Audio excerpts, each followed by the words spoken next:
నారాయణ గురు కేరళ రాష్ట్రంలో 1856 సంవత్సరాలు జన్మించినటువంటి గొప్పైన వ్యక్తి. వారి మూలంగానే ఈరోజు దేశంలో విద్యాభివృద్ధి జరగడానికి ఆస్కారం ఏర్పడింది. అటువంటి మహానీయుని యొక్క కార్యక్రమం నిర్వహిస్తున్నాం. ఈ కార్యక్రమాన్ని ఉద్దేశించి కవి పండితుడు భూరోజు గిరిరాజాచార్యుని మాట్లాడవలసిందిగా సాధారణంగా విజ్ఞప్తి చేస్తుంది.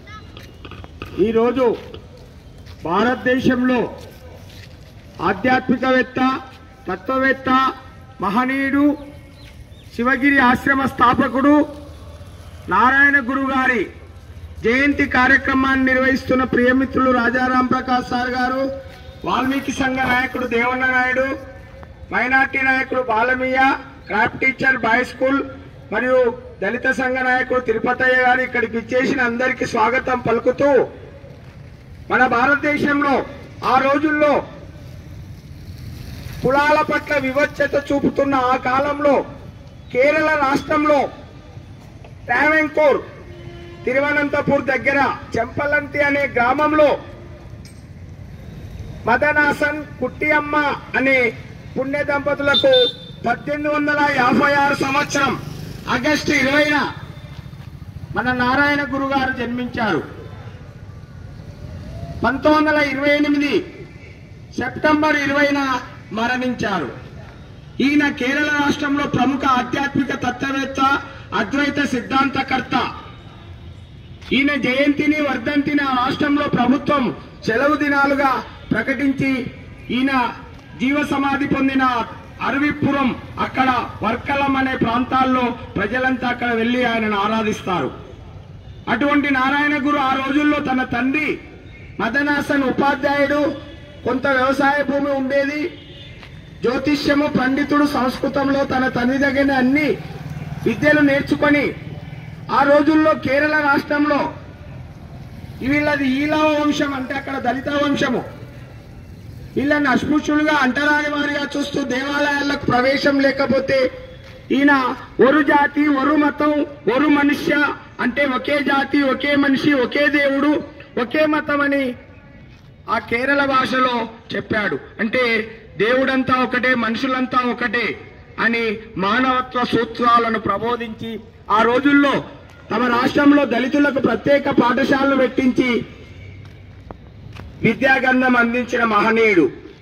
ఆ రోజుల్లో ఈయన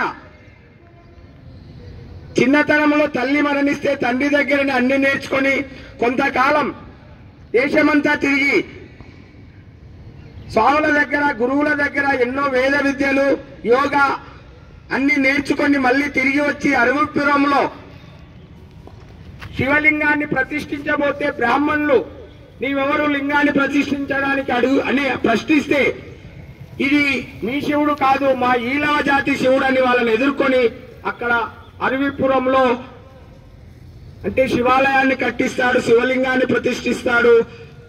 అలాగే కేరళలో వర్కలం అనే ప్రాంతంలో సముద్ర తీరంలో కొండపైన, శివగిరి కొండపైన అద్వైత ఆదిశంకర ఆశ్రమాన్ని స్థాపించి కులం లేదు, మతం లేదు, అందరికీ ఇక్కడ ప్రవేశం ఉందని ఈ విధంగా ఆయన బోధనలు పంచి ఆ రోజుల్లో కేరళలో బలవంత మత మార్పులు, క్రైస్తవ మతంలోకి వెళుతున్న మతం అనేది స్వేచ్ఛ, ఎవరు బలవంత మత మార్పులు చేయొద్దని చెప్పిన మహనీయుడు. కనుక ఇటువంటి నారాయణ గురు ఆశ్రమాన్ని, శివగిరి ఆశ్రమాన్ని మన విశ్వకవి రవీంద్రనాథ్ ఠాగూర్ కూడా ఆ రోజుల్లో సందర్శించి ఒక్క మాట అంటాడు, నారాయణ గురు వంటి ఆధ్యాత్మికవేత్తను నేను ఎప్పుడూ చూడలేదు, ఇదే మొదటిసారి అంటాడు.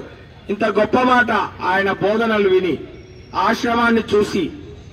అలాగే గాంధీ గారు కూడా స్వాతంత్రోద్యమ కాలంలో ఈయన ఆశ్రమాన్ని సందర్శించి, హరిజనులు అంటే దళితులు, హరి యొక్క జనులు, హరిభక్తులు కనుక గాంధీ తన యంగ్ ఇండియా పత్రికకు హరిజన అనే పత్రిక కానీ ఈయన బోధనలు విని పత్రిక పేరు మార్చుకున్నాడు.